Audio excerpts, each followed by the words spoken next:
ఏమండి? ఎవరండి ఇంట్లో? మనుషులు. నమస్కారం అండి. ఏం కావాలి? ఇంట్లో ఓ పోర్షన్ రెంట్కి కావాలండి. ఎంతిల్లు కావాలి? ఆ. ఎంతిల్లు కావాలి? ఇంటిని బట్టి ఎంతలో కావాలి? ఎంతైనా పర్వాలేదు అనుకోండి. మీకు పెళ్ళయిందా? కాలేదు సార్. ఎందుకు కాలేదు? ఎందుకు కాలేదంటే ప్రేమించి పెళ్లి చేసుకోవాలనుకుంటున్నాను. పెళ్లి చేసుకుని ప్రేమించచ్చుగా. పెళ్లి చేసుకొని ప్రేమించవచ్చు అనుకోండి. ప్రేమించుకొని పెళ్లి చేసుకోవచ్చు కదా. అసలు ప్రేమ ఎందుకు? ఎందుకంటారేంటి సార్? ప్రేమ లేకపోతే ఎలా సార్? ఎలా ప్రేమిస్తావు? ఎలా ప్రేమించండి సార్? అందరూ ప్రేమించంటే మామూలుగానే. నీకు అనుభవం ఉందా? ఏమండి?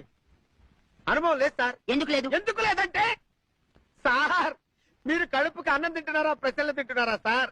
ప్రశ్నల మీద ప్రశ్నలు మూతలా పెట్టుకుని అడిగి చంపేస్తున్నారు కదా సార్. నీకు సైట్ ఉందా? ఉంది సార్, జూబ్లీ హిల్స్ లో. ఆ సైట్ కాదు, ఈ సైట్. ఈ సైట్ లేదు సార్. అన్ని కనబడతాయా? అన్ని కనబడతాయి సార్. రాత్రి పూట కూడా కనబడుతుందా? రాత్రి పూట అంటే బ్యాటరీ లైట్ వేసుకుంటే కనబడతాయి సార్. పగలు కూడా అవసరమా? సార్, పగల పూట బ్యాటరీ లైట్ ఎందుకు సార్? అయితే అన్ని కనబడతాయా? కనపడతాయి సార్. చెట్టు కనబడుతుందా? కనపడ